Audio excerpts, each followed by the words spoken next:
Hi everybody, James here. In this video I'm going to be talking about setting up your S7 server for an open prize meet. Now this is how I'd set up for our club's open prize meet, just to make it easier on those who are not familiar with the Silver Mountain target system to be able to operate it smoothly for the day and minimize downtime on targets. So the first thing we're going to do is we're going to log in as admin and we're going to go to our lanyard as a spanner.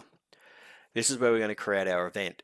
If you already have event selected, deselect it now. It makes it easier to scroll down to change a couple of the other settings. So what we're going to do, we're going to have a defined course of fire. We're going to have two-siders and they're going to be convertible. Shots on score.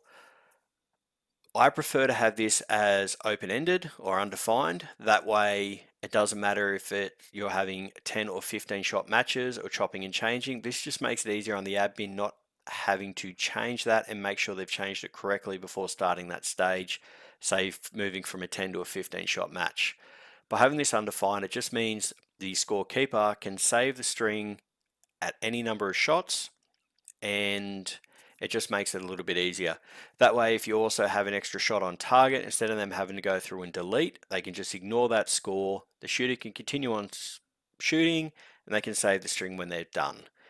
Again, less downtime from the target, less interactions from the admins, and it just makes it a little bit easier. I deselect use assigned shooters. It just removes that extra error factor if the scorekeeper does assign themselves as a shooter rather than the scorekeeper.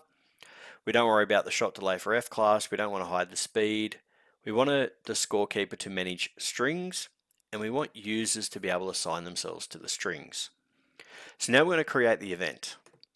So we select the event box. We're going to create a new event. We're going to call it the OPM. And we're going to select the new match. Here you can have OPM stage 1, 2, 3, 4, however many stages you're having if you decided to have a defined course of fire and a number of shots on target. So for example, stage 1 and 2 be 10 shot matches and your stage 3 will be a 15 shot match. Then you can select stage 3 and then select the 15 shot match down below and so on.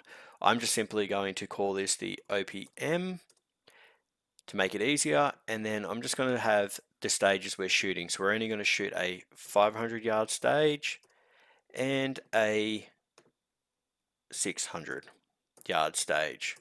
So we're going to have one stage at 500 yards and two stages at 600 yards. One stage is going to be 10 shots, one stage is going to be 15 shots at 600 yards.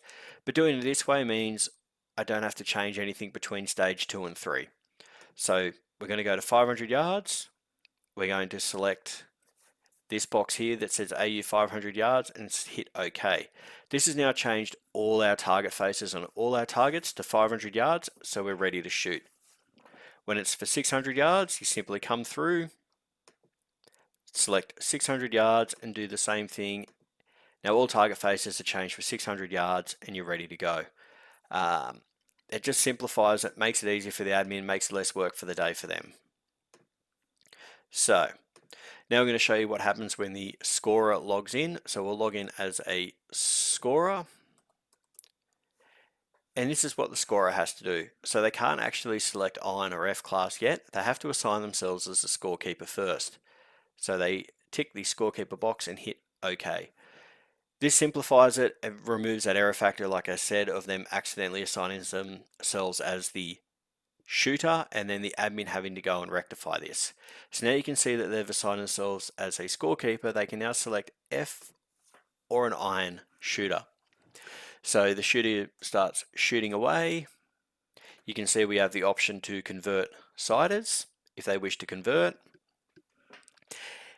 And the scorekeeper also has the optionality if they've realized, oh, this is an F class shooter, they can change over to F class and their scoring is there ready to go straight away. They can do that on the fly, it doesn't matter.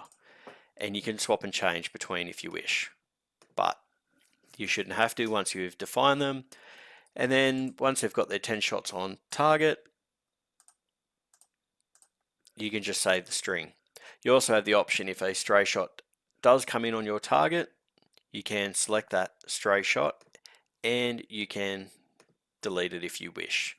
Just makes that life a little bit easier. and you can move on.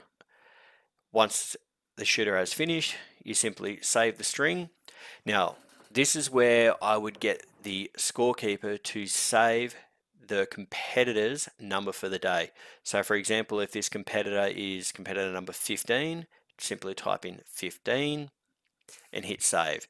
You have now saved their string as competitor 15. That way, if there's an issue or the admin has to go back in and look, we'll log in as admin and show you. We can see name competitor 15. So it's that simple for the admins to be able to then bring a string up if there's an error or something has gone wrong for the day. They can bring their score up, do a quick check, and fix any issues that arise from that.